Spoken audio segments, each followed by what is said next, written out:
Final Markets. Juan Enrique, buenos días. Muy buenos días, José Antonio, ¿qué tal? ¿Cómo estáis viendo este arranque de jornada? Bien, la verdad que una jornada más. Vemos cómo los mercados vuelven de nuevo otra vez a marcar nuevos máximos, nuevas situaciones en cuanto a superación de máximos anteriores y sobre todo importantes resistencias en el corto plazo.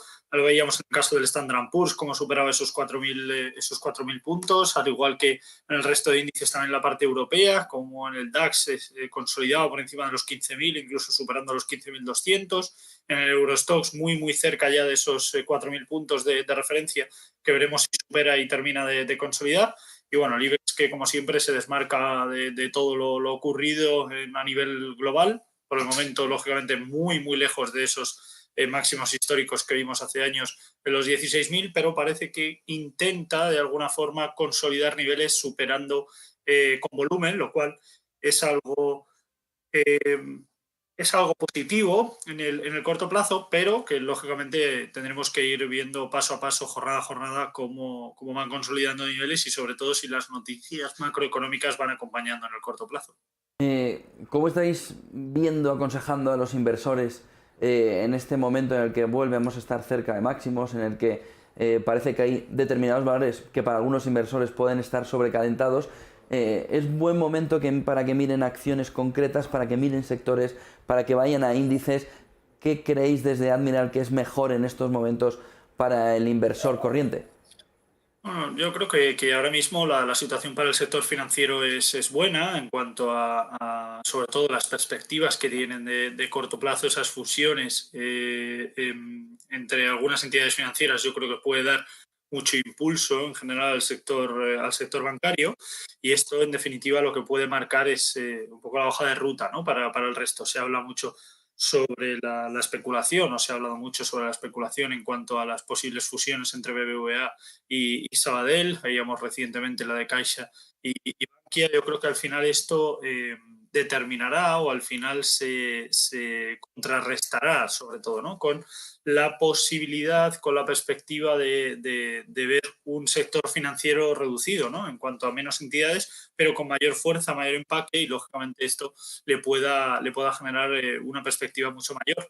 Yo creo que sigue habiendo también sectores que pueden de alguna forma recuperar parte del terreno. Veíamos como el sector farmacéutico, todo lo que es la parte bioquímica seguirá teniendo un buen comportamiento. La parte aerolínea y turística yo creo que también podría ser un buen catalizador, sobre todo en una situación de mercado en la que las vacunas vayan cogiendo ritmo a nivel mundial, y esto lógicamente pueda dar pie a mayores salidas, mayores viajes, y esto lógicamente se traduciría en mayor tráfico, ¿no? En cuanto a la parte europea y también a nivel mundial. Por lo tanto, yo creo que la economía debería poder seguir tirando, pero con cautela. Es cierto que también estamos comentando la posibilidad de ver coberturas a corto plazo, máximos sobre compra acumulada.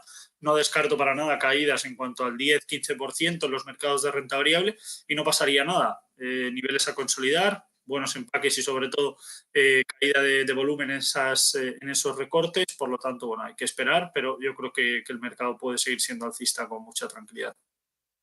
¿Cómo estás viendo el precio del petróleo? Hoy que subiendo un 0,51, 63,06, dicen que es o que va a ser una de las claves de la subida de la inflación, sobre todo en Europa, pero a nivel mundial. ¿Cómo ves el comportamiento y qué se puede esperar de el crudo en el medio plazo? No, la verdad es que la perspectiva y sobre todo la situación que tiene es francamente buena. Hemos visto como la evolución del mismo, ¿no? Tanto del crudo como de la parte del Brent.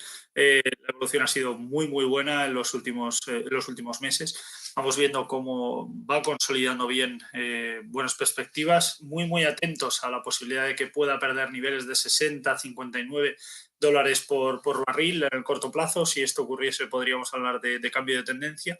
Y en cuanto a la parte más gruesa, quiere decir, la parte más importante, lo que hablamos del entorno macro relativo al crudo y al Brent, vamos viendo cómo los países que forman, en este caso parte de la OPEP siguen con la misma línea, con la misma hoja de ruta que hemos visto hasta ahora. No hay indicios de que vayan a cambiar, al menos en el corto plazo. Si hubiera algún cambio, lógicamente tomaríamos medidas en cuanto a esas posiciones, pero por el momento no hay cambios, por el momento no hay perspectivas de que haya cambios de corto plazo y lógicamente esto se traduciría en posibles movimientos, como digo, ¿no? a corto plazo de cambio de tendencia, perdiendo niveles importantes. Pero por el momento no ocurre, la perspectiva es buena, la fortaleza que tiene es enorme y pese a los impulsos protagonizados por los precios no hay sobrecompra acumulada, lo que quiere decir que el recorrido aún sigue siendo importante, sigue siendo bueno y yo creo que le queda mucho por decir todavía mientras, como digo, los países de la OPEP no cambien de hoja de ruta.